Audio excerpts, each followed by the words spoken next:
Monsieur le secrétaire général, honorable représentant de la communauté internationale, je viens en ces lieux vous apporter le salut fraternel d'un pays de 274 000 km² où 7 millions d'enfants, de femmes et d'hommes refusent désormais de mourir d'ignorance, de faim et de soif, tout en n'arrivant pas à vivre véritablement depuis un quart de siècle d'existence comme État souverain siégeant à l'ONU.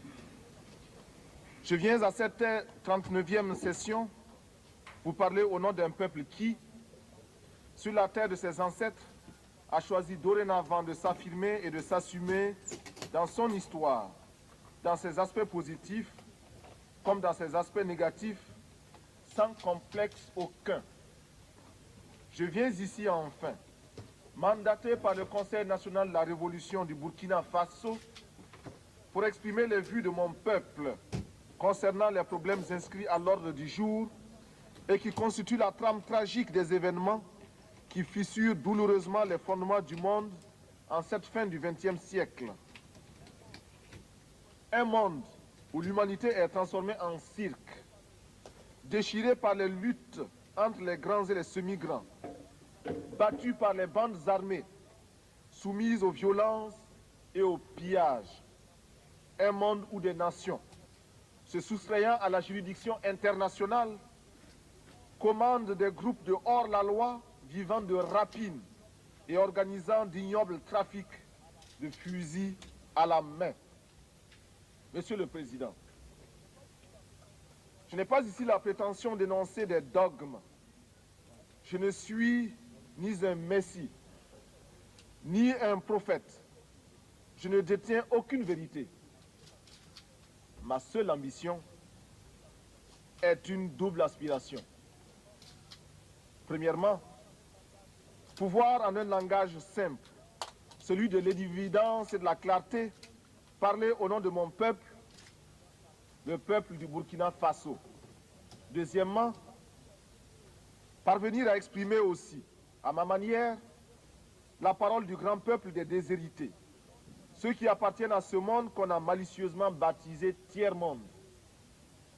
Et dire, même si je n'arrive pas à le faire comprendre, les raisons que nous avons de nous révolter. Tout cela dénotant l'intérêt que nous portons à l'ONU. Les exigences de nos droits y prenant la vigueur et la rigueur de la claire conscience de nos devoirs. Nul ne s'étonnera de nous voir associer l'ex-Haute-Volta, aujourd'hui le Burkina Faso, à ce fourre-tout méprisé. Le tiers-monde que les autres mondes ont inventé au moment des indépendances formelles pour mieux assurer notre aliénation intellectuelle, culturelle, économique et politique. Nous voulons nous y insérer, sans pour autant justifier cette gigantesque escroquerie de l'histoire, encore moins pour accepter d'être l'arrière-monde d'un Occident répu. Mais pour affirmer la conscience d'appartenir à un ensemble tricontinental et admettre, en tant que non-alignés et avec la densité de nos convictions, qu'une solidarité spéciale unit ces trois continents d'Asie, d'Amérique latine et d'Afrique dans un même combat contre les mêmes trafiquants politiques, les mêmes exploiteurs économiques. Reconnaître donc notre présence au sein du tiers-monde, c'est, pour paraphraser José Marti, affirmer que nous sentons sur notre joug tout coup donné à n'importe quel homme de ce monde. Fin de citation. Nous avons jusqu'ici tendu l'autre jour. Les gifles ont été redoublés. Mais le cœur du méchant ne s'est pas attendri.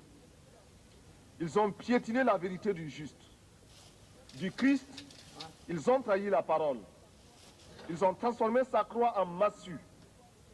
Et après qu'il se soit revêtu de sa tunique, ils ont lacéré nos corps et nos âmes. Ils ont obscurci son message. Ils l'ont occidentalisé. Cependant que nous le recevions comme libération universelle. Alors, nos yeux se sont ouverts à la lutte des classes. il n'y aura plus de gifles. Il faut proclamer qu'il ne peut y avoir de salut pour nos peuples que si nous tournons radicalement le dos à tous les modèles que tous les charlatans de même acabit ont essayé de nous vendre 20 années durant.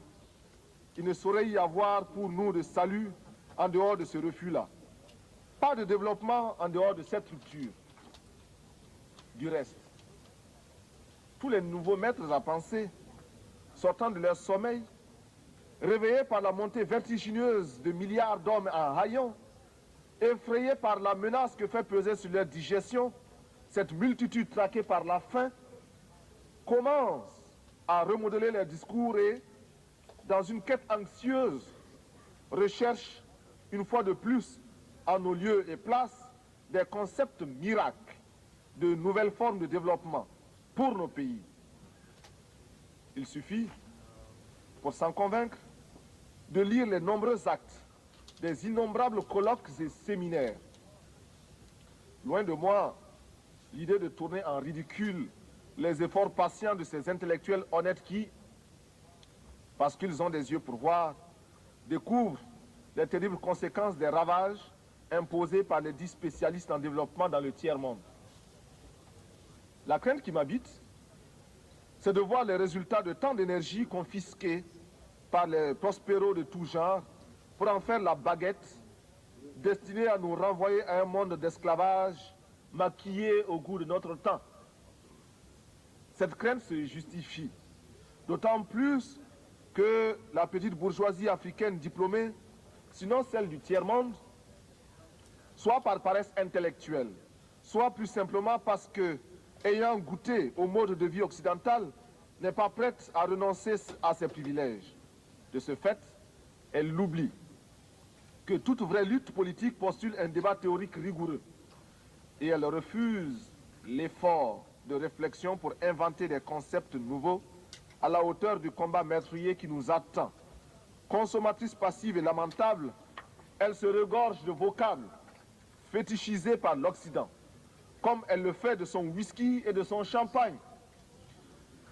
Dans ces salons à l'harmonie douteuse, on recherchera en vain, depuis les concepts de négritude et d'African personality, marqués maintenant par les temps, des idées vraiment neuves, issues des cerveaux de nos grands, entre guillemets, intellectuels.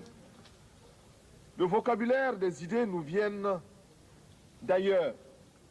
Nos professeurs, nos ingénieurs et nos économistes se contentent d'y adjoindre des colorants parce que des universités européennes dont ils sont les produits, ils n'ont ramené souvent que leur diplôme et le velours des adjectifs ou des superlatifs.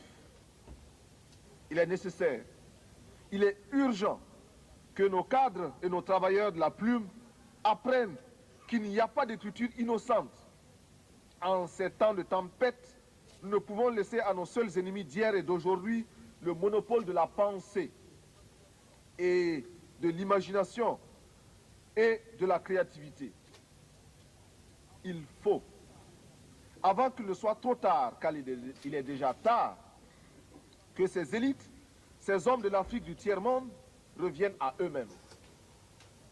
C'est-à-dire à leur société, à la misère dont nous avons hérité pour comprendre non seulement la bataille pour une pensée au service des masses déshéritées n'est pas vaine, mais qu'ils ne peuvent devenir crédibles sur le plan international qu'en inventant réellement, c'est-à-dire en donnant de leur peuple une image fidèle, une image qui leur permet de réaliser des changements profonds de la situation sociale et politique, susceptibles de nous arracher à la domination et à l'exploitation étrangère qui livre nos États à la seule perspective de la faillite.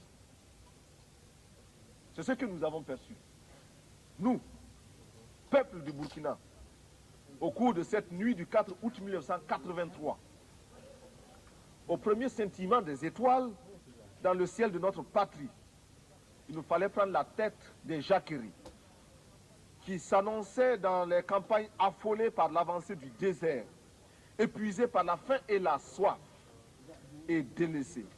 Il nous fallait donner un sens aux révoltes grondantes des masses urbaines désœuvrées, frustrées et fatiguées de voir circuler les limousines des élites aliénées qui se succédaient à la tête de l'État et qui ne leur offraient rien d'autre que des fausses solutions pensées et conçues par les cerveaux des autres.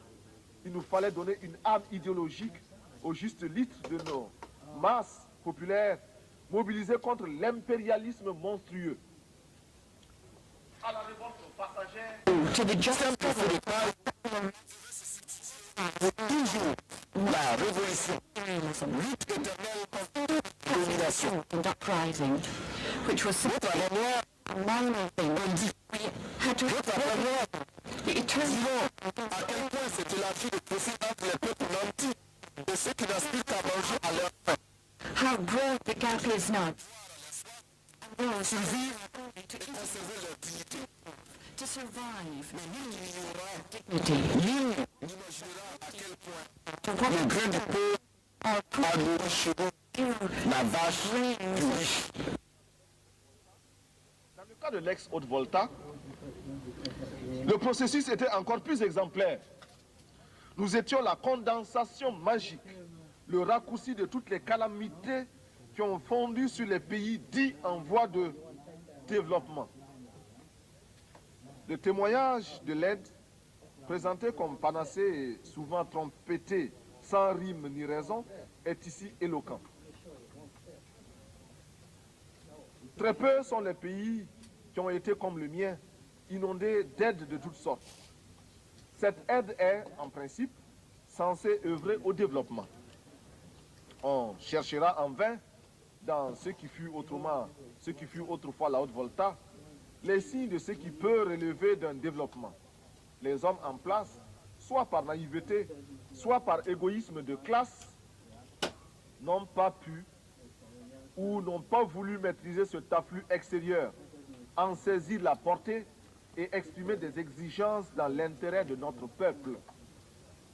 Analysant un tableau publié en 1983 par le Club du Sahel, Jacques Giry, dans son ouvrage « Le Sahel de demain », conclut avec beaucoup de bon sens que l'aide au Sahel, à cause de son contenu et des mécanismes en place, n'est qu'une aide à la survie.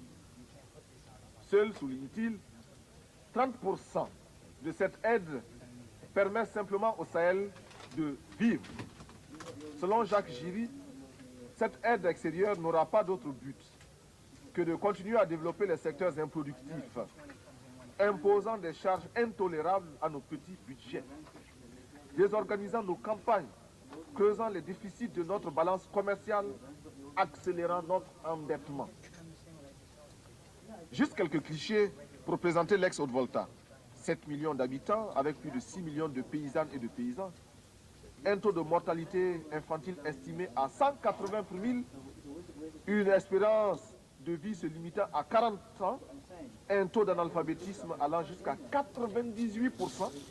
Si nous concevons l'alphabétisé comme celui qui sait lire, écrire et parler une langue. Un médecin pour 50 000 habitants. Un taux de scolarisation de 16%. Et enfin, un produit intérieur brut par tête d'habitant de 53 356 francs CFA, soit à peine plus de 100 $. Le diagnostic, à l'évidence, était sombre. La source du mal était politique. Le traitement ne pouvait qu'être politique. Certes, nous encourageons l'aide qui nous aide à nous passer de l'aide. Mais en général, la politique d'assistance et d'aide n'a abouti qu'à nous désorganiser, à nous asservir et à nous déresponsabiliser. Dans notre espace économique, politique, économique et culturel. Nous avons choisi de risquer de nouvelles voies pour être plus heureux.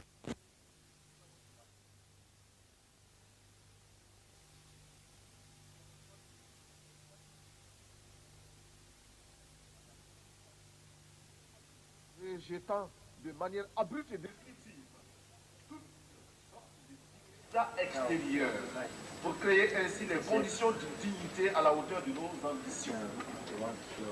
Refuser l'état de survie desserrer les pressions, libérer nos campagnes d'un immobilisme moyen enjeu ou d'une répression, démocratiser notre société, ouvrir les esprits sur un univers de responsabilité collective pour oser inventer l'avenir. Briser et reconstruire l'administration à travers une autre image du fonctionnaire, plonger notre armée dans le peuple par le travail productif et lui rappeler incessamment que sans formation patriotique, un militaire n'est qu'un criminel en puissance. Tel est notre programme politique. Au plan de la gestion économique, nous apprenons à vivre simplement, à accepter à nous imposer l'austérité afin d'être à même de réaliser de grands desseins. Déjà, grâce à l'exemple de la Caisse de solidarité révolutionnaire, alimentée par les contributions volontaires, nous commençons à répondre aux cruelles questions posées par la sécheresse. Nous avons soutenu et appliqué les principes d'Alma-Ata en élargissant le champ des soins de santé primaires. Nous avons fait nôtre, comme politique d'État, la stratégie globale du Gobi FFF préconisée par l'UNICEF. Par l'intermédiaire de l'UNSO, nous pensons que les Nations Unies devraient permettre aux pays touchés par la sécheresse la mise sur pied d'un plan à moyen et long terme afin de parvenir à l'autosuffisance alimentaire. Pour préparer le XXIe siècle, nous avons, par la création d'une tranche spéciale de la loterie, de la tombola dite « Instruisons nos enfants », lancé une campagne immense pour l'éducation et la formation de nos enfants dans une école nouvelle. Nous avons lancé à travers l'action salvatrice des comités de défense de la Révolution un vaste programme de construction de logements sociaux. 500 en 3 mois, de routes, de petites retenues d'eau, etc. Notre ambition économique est d'œuvrer pour que le cerveau et les bras de chaque Burkinabé puissent au moins lui servir à inventer et à créer de quoi assurer 2 repas par jour et de l'eau potable. Nous jurons, nous proclamons que désormais au Burkina Faso, plus rien ne se fera sans la participation des Burkinabés. Rien qui n'ait été au préalable décidé par nous, élaboré par nous. Il n'y aura plus d'attentat à notre pudeur et à notre dignité.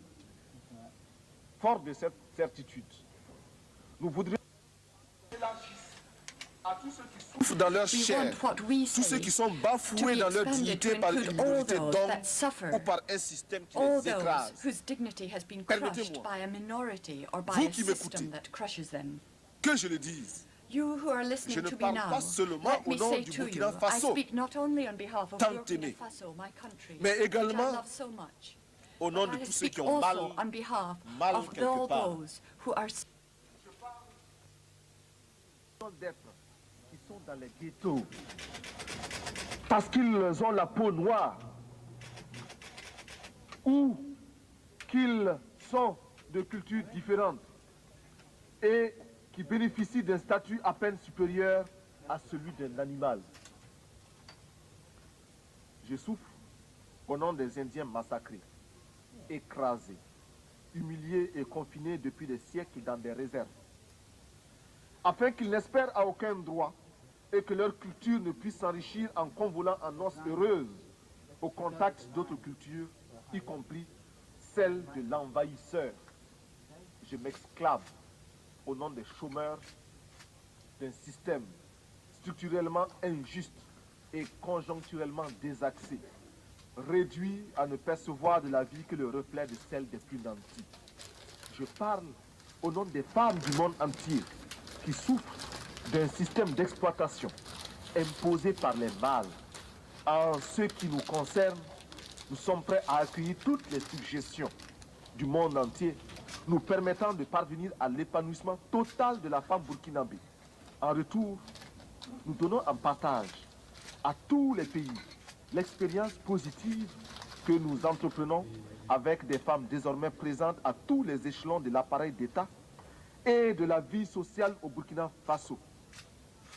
Des femmes qui luttent et proclament avec nous que l'esclave qui n'est pas capable d'assumer sa révolte ne mérite pas que l'on s'apitoie sur son sort. Cet esclave répondra seul de son malheur s'il se fait des illusions sur la condescendance suspecte d'un maître qui prétend l'affranchir. Seule la lutte libère.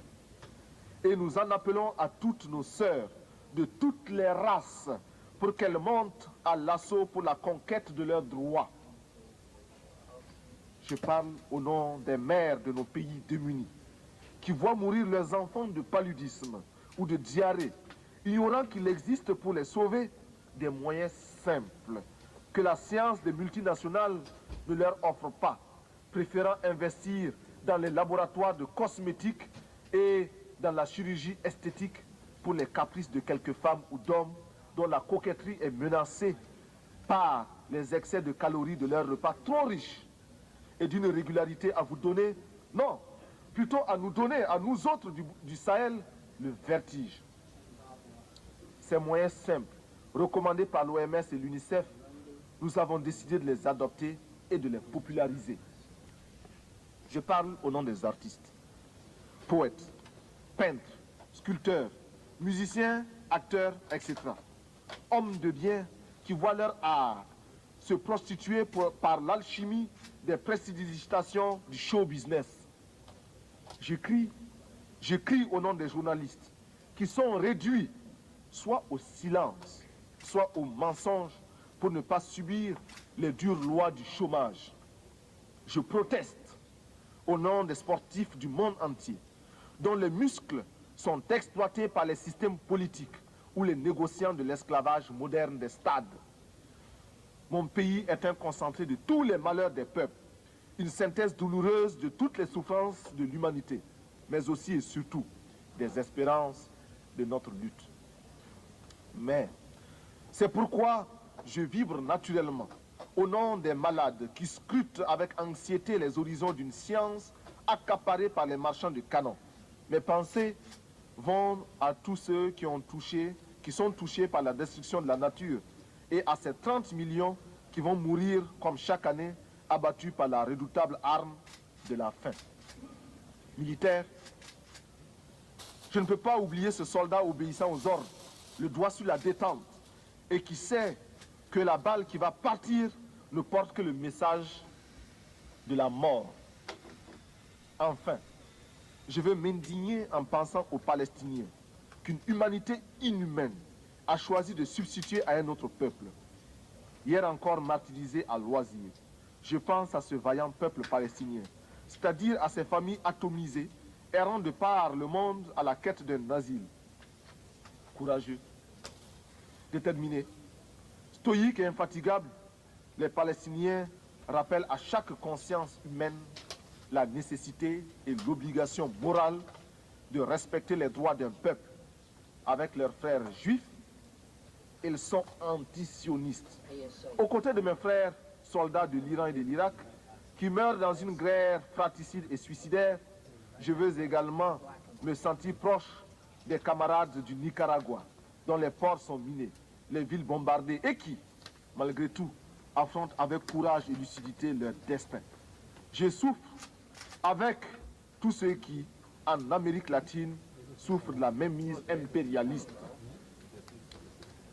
Je veux être aux côtés des peuples afghans et irlandais, aux côtés des peuples de Grenade et du Timor oriental, chacun à la recherche d'un bonheur dicté par sa dignité et les lois de sa culture.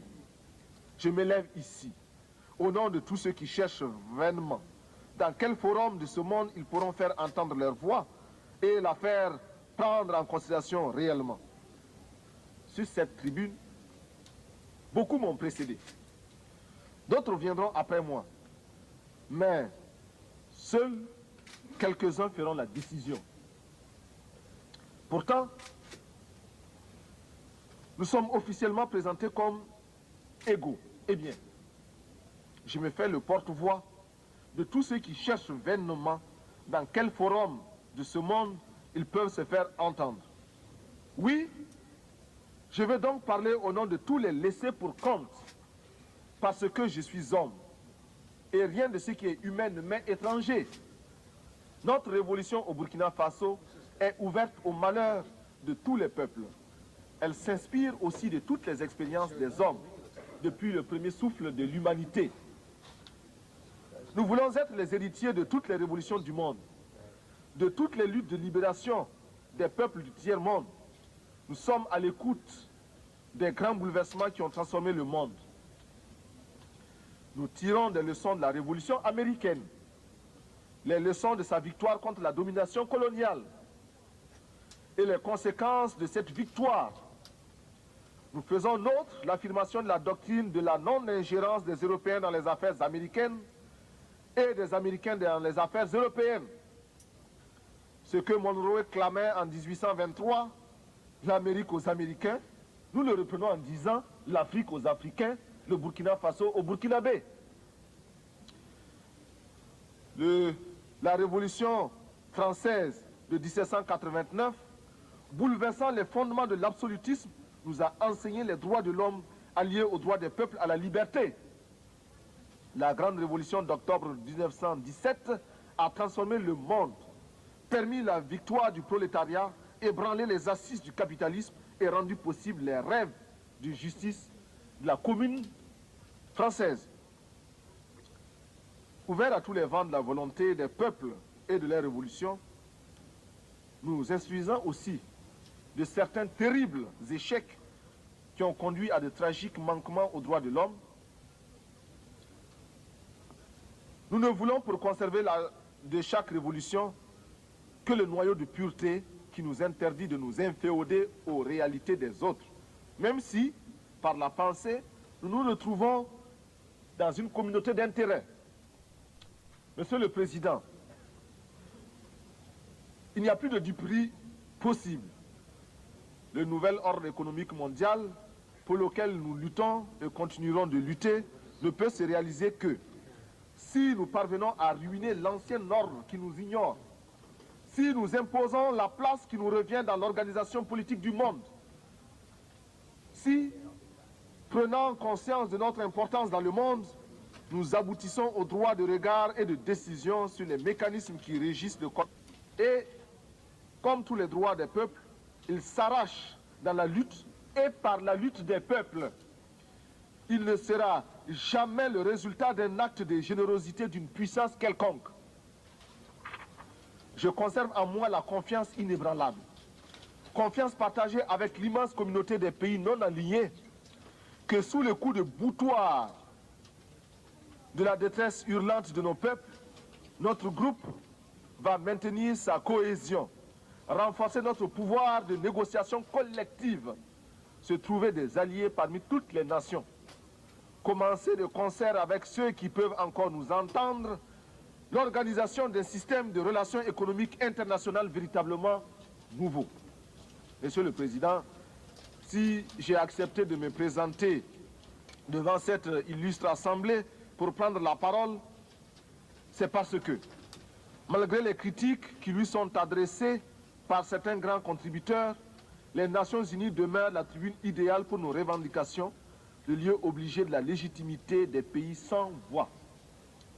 C'est cela qu'exprime avec beaucoup de justesse notre secrétaire général lorsqu'il écrit, je cite, « L'Organisation des Nations Unies est unique, en ce qu'elle reflète les aspirations et les frustrations de nombreux pays et groupements du monde entier. Un des grands mérites est que toutes les nations, y compris celles qui sont faibles, opprimées ou victimes de l'injustice, il s'agit de nous, peuvent, même lorsqu'elles sont confrontées aux dures réalités du pouvoir, y trouver une tribune et s'y faire entendre. Une cause juste, même si elle ne rencontre que revers ou indifférence, peut trouver un écho à l'Organisation des Nations Unies. Cet attribut de l'organisation n'est pas toujours prisé, mais il n'est pas moins essentiel. » Fin de citation. On ne peut mieux définir le sens et la portée de notre organisation. Aussi, est-il pour chacun de nous un impératif catégorique de consolider les assises de notre organisation, de lui donner les moyens de son action. Nous adoptons en conséquence les propositions faites à cette fin par le secrétaire général pour sortir l'organisation des nombreuses impasses, soigneusement entretenues par le jeu des grandes puissances, afin de la discréditer aux yeux de l'opinion publique. Monsieur le Président, Reconnaissant les mérites, même limités, de notre organisation, je ne peux que me réjouir de l'avoir compté de nouveaux adhérents. C'est pourquoi la délégation burkinabé salue l'entrée du 159e membre de notre organisation, l'État du Brunei Darussalam. C'est la déraison de ceux entre les mains desquels la direction du monde est tombée par le hasard des choses, qui fait obligation au mouvement des pays non alignés auxquels, je l'espère, se joindra bientôt l'État du Brunei Darussalam, de se considérer comme un des objectifs permanents de sa lutte. Le combat pour le désarmement sont des aspects essentiels parmi les premières conditions de notre droit au développement. Il faut, à notre avis, des études sérieuses, prenant en compte tous les éléments qui ont conduit aux calamités qui ont fondu sur le monde.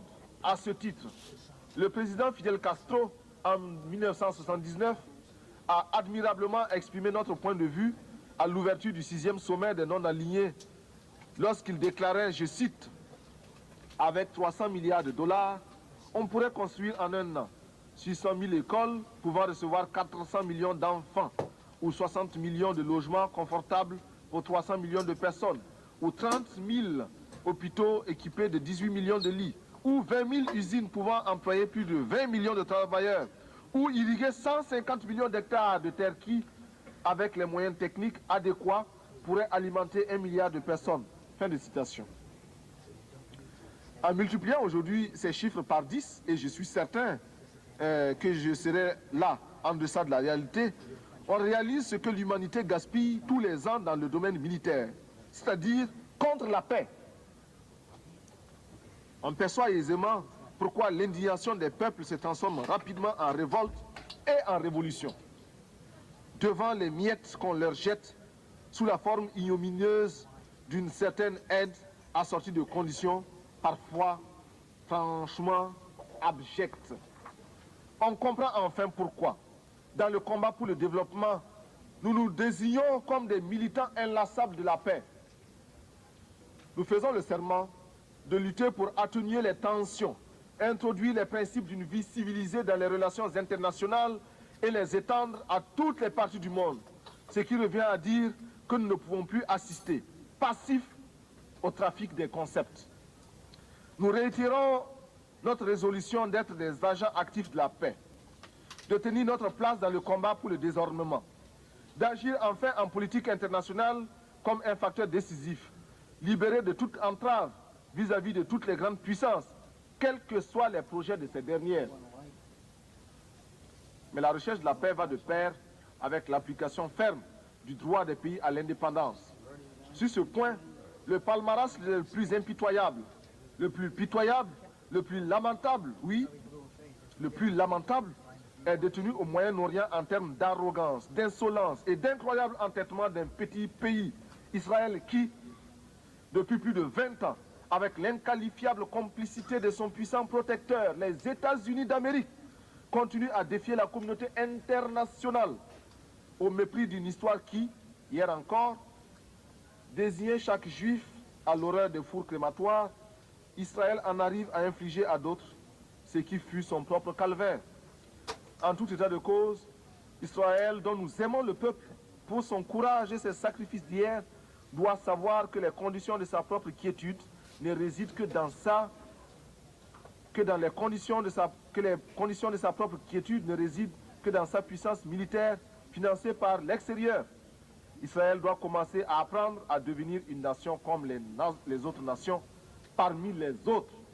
Pour l'heure, nous tenons à affirmer, du haut de cette tribune, notre solidarité militante et agissante à l'endroit des combattants, femmes et hommes de ce peuple merveilleux de la Palestine, parce que nous savons qu'il n'y a pas de souffrance sans fin. Monsieur le Président, analysant la situation qui prévaut en Afrique, sur les plans économiques et politiques, ne pouvons pas ne pas souligner les graves préoccupations qui sont les nôtres face aux dangereux défis lancés aux droits des peuples par certaines nations qui, sûres de leurs alliances, bafouent ouvertement la morale internationale. Certes, nous avons le droit de nous réjouir de la décision de retrait des troupes étrangères au Tchad, afin que les Tchadiens, entre eux, sans intermédiaire, cherche les moyens de mettre fin à cette guerre fratricide et donner enfin à ce peuple qui n'en finit pas de pleurer depuis de nombreux hivernages les moyens de sécher ses larmes. Mais, malgré les progrès enregistrés ça et là par les peuples africains dans leur lutte pour l'émancipation économique, notre continent continue de refléter la réalité essentielle des contradictions entre les grandes puissances, de charrier les insupportables apories du monde contemporain. C'est pourquoi nous tenons pour inadmissible et condamnons sans recours le sort fait au peuple du Sahara occidental par le royaume du Maroc, qui se livre à des méthodes dilatoires pour retarder l'échéance qui, de toute façon, lui sera imposée par la volonté du peuple sahraoui. Pour avoir visité personnellement les régions libérées par le peuple sahraoui, j'ai acquis la confirmation que plus rien désormais ne saurait entraver sa marche vers la libération totale de son pays sous la conduite militante et éclairée du Front Polisario. Monsieur le Président, je ne voudrais pas trop m'étendre sur la question de Mayotte et des îles de l'archipel malgache. Lorsque les choses sont claires, lorsque les principes sont évidents, point n'est besoin d'élaborer. Mayotte appartient aux Comores. Les îles de l'archipel sont malgaches. En Amérique latine, nous saluons l'initiative du groupe de Contadora, qui constitue une étape positive dans la recherche d'une solution juste à la situation explosive qui y prévaut. Le commandant Daniel Ortega, au nom du peuple révolutionnaire du Nicaragua, a fait ici des propositions concrètes et posé des questions de fond acquis de droit. Nous attendons de voir la paix s'installer dans son pays en Amérique centrale le 15 octobre prochain et après le 15 octobre. Et nous prenons à témoin l'opinion publique mondiale. De même que nous avons condamné l'agression étrangère de l'île de Grenade, de même nous fustigeons toutes les interventions étrangères. C'est ainsi que nous ne pouvons sans nous taire face à l'intervention militaire étrangère en Afghanistan. Il est cependant un point, mais dont la gravité exige de chacun de nous une explication franche et décisive. Cette question, soumettre impunément ses voisins aux lois du banditisme. Non. Le plus abject, le plus humiliant pour la conscience humaine, c'est qu'elle soit parvenue à banaliser le malheur des millions d'êtres humains qui n'ont pour se défendre que leur poitrine et l'héroïsme de leurs mains nues. Sur la complicité des grandes puissances et de l'engagement actif de certaines d'entre elles à ses côtés, ainsi que de la criminelle collaboration de quelques tristes dirigeants africains, la minorité blanche ne se gêne pas pour ridiculiser les États membres, les États d'âme de tous les peuples qui, partout à travers le monde, trouvent intolérable la sauvagerie des méthodes en usage dans ce pays. Il fut un temps où les brigades internationales se constituaient pour aller défendre l'honneur des nations agressées dans leur dignité. Aujourd'hui, malgré la purulence des plaies que nous portons tous à nos flancs, nous allons voter des résolutions dont les seules vertus, nous dira-t-on, serait de conduire à la résipiscence une nation de corsaires qui détruit le sourire comme la grêle tue les fleurs. Monsieur le Président, nous allons bientôt fêter le 150e anniversaire de l'émancipation des esclaves de l'Empire britannique. Ma délégation souscrit à la proposition des pays d'Antigua et de la Barbade de commémorer avec éclat cet événement qui revêt pour les pays africains et le monde noir une signification d'une très grande importance. Pour nous, tout ce qui pourra être fait, dit ou organisé à travers le monde au cours des cérémonies commémoratives devra mettre l'accent sur le terrible écho payé par l'Afrique et le monde noir au développement de la civilisation humaine. Écho payé sans retour et qui explique sans aucun doute les raisons de la tragédie d'aujourd'hui sur notre continent. C'est notre sang qui a nourri l'essor du capitalisme, rendu possible notre dépendance présente et consolidé notre sous-développement. On ne peut plus escamoter la vérité, trafiquer les chiffres. Pour chaque nègre parvenu dans les plantations, 5 au moins connurent la mort ou la mutilation. et je mets à dessein la désorganisation du continent et les séquelles qui s'en sont suivies. Monsieur le Président, si la terre entière, grâce à vous, avec l'aide du secrétaire général, parvient à l'occasion de cet anniversaire à se convaincre de cette vérité-là, elle comprendra pourquoi, avec toute l'attention de notre être, nous voulons la paix entre les nations, pourquoi nous exigeons et réclamons notre droit au développement dans l'égalité absolue, par une organisation et une répartition des ressources humaines. C'est parce que, de toutes les races humaines, nous appartenons à celles qui ont le plus souffert, que nous nous sommes jurés, nous, Burkinabés, de ne plus jamais accepter sur la moindre parcelle de cette terre le moindre déni de justice. C'est le souvenir de cette souffrance qui nous place aux côtés de l'OLP contre les bandes armées d'Israël. C'est le souvenir de cette souffrance qui, d'une part, nous fait soutenir l'ANC et la SWAPO, et d'autre part, nous rend intolérable la présence en Afrique du Sud des hommes qui se disent blancs et qui brûlent le monde à ce titre. C'est enfin ce même souvenir qui nous fait placer en l'Organisation des Nations Unies toute notre foi en un devoir commun, en une tâche commune pour un espoir commun. Nous réclamons que s'intensifie à travers le monde la campagne pour la libération de Nelson Mandela et sa présence effective à la prochaine Assemblée générale de l'ONU comme une victoire de fierté collective. Que soit créé, en souvenir de nos souffrances et en termes de pardon collectif, un prix international de l'humanité réconciliée décerné à tous ceux qui, par leur recherche, auraient contribué à la défense des droits de l'homme. Que tous les budgets de recherche spatiale soient amputés de 1/10 et consacrés à des recherches dans le domaine de la santé et visant à la reconstitution de l'environnement humain perturbé par tous ces feux d'artifice nuisibles à l'écosystème. Nous proposons également que les structures des Nations Unies soient repensées et que soit mis fin à ce scandale que constitue le droit de veto. Bien sûr, les effets pervers de son usage abusif sont atténués par la vigilance de certains de ses membres, de ses détenteurs. Cependant, rien ne justifie ce droit. Ni la taille des pays qui le détiennent, ni les richesses de ces derniers.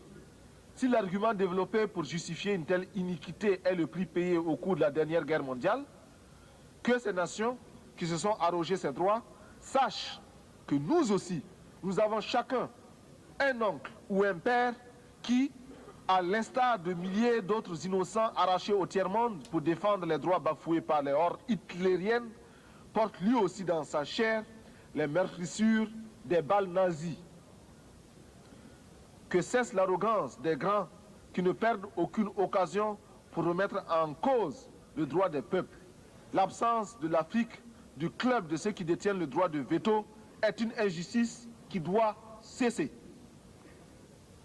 Enfin, ma délégation n'aurait pas accompli tous ses devoirs si elle n'exigeait pas la suspension d'Israël et le dégagement pur et simple de l'Afrique du Sud de notre organisation, lorsque, à la faveur du temps, ces pays auront opéré la mutation qui les introduira dans la communauté internationale.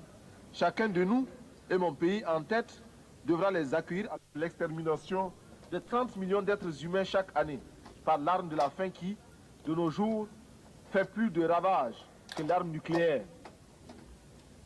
Cette confiance et cette foi en l'organisation me fait obligation de remercier le secrétaire général, M. Xavier Pérez de Cuellar, de la visite tant appréciée qu'il nous a faite pour constater sur le terrain les dures réalités de notre existence et se donner une image fidèle de l'aridité du Sahel et de la tragédie du désert conquérant. Je ne saurais terminer sans rendre hommage aux éminentes qualités de notre président qui saura, avec la clairvoyance que nous lui connaissons, diriger les travaux de cette 39e session. Monsieur le Président, j'ai parcouru des milliers de kilomètres.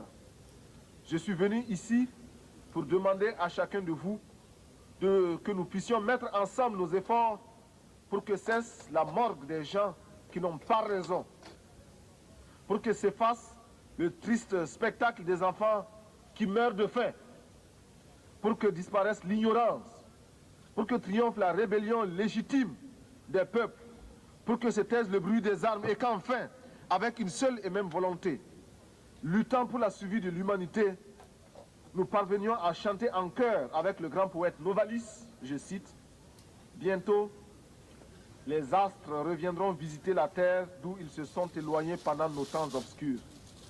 Le soleil déposera son spectre sévère, reviendra étoilé parmi les étoiles. Toutes les races du monde se rassembleront à nouveau après une longue séparation.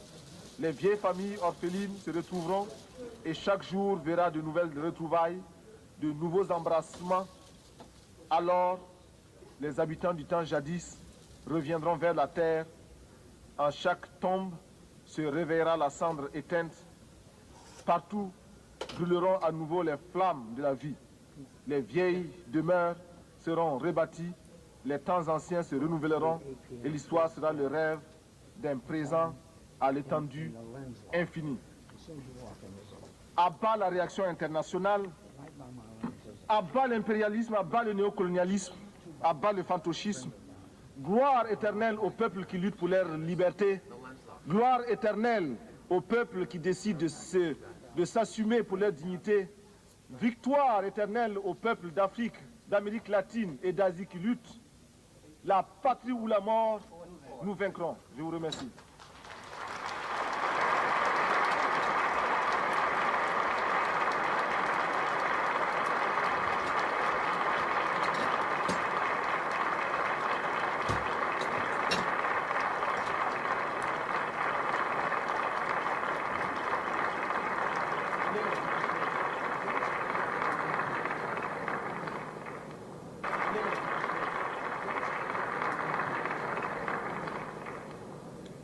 On behalf of the General Assembly, I wish to thank the head of state and president of the National Council of the Revolution of Burkina Faso for the important statement he has just made.